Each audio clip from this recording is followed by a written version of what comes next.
znači evo koliko ja zastava imam.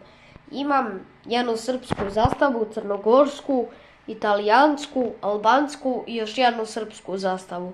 I ste spremni? Još jednu veliku srpsku zastavu. Dakle, ova zastava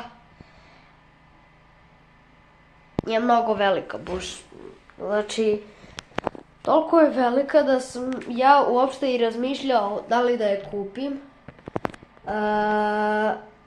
ali ipak je koštala 500 dinara, tako da odlučio sam ipak da je kupim kad sam bio u Aranđelovcu sa svojim košarkaškim klubom i na kraju sam je kupio, ali me je to baš onako skupo koštalo zato što je ta zastava koštala 500 dinara, tako da baš je bila skupa. Ali dobro, mislim, gledajte koliko je velika fazon.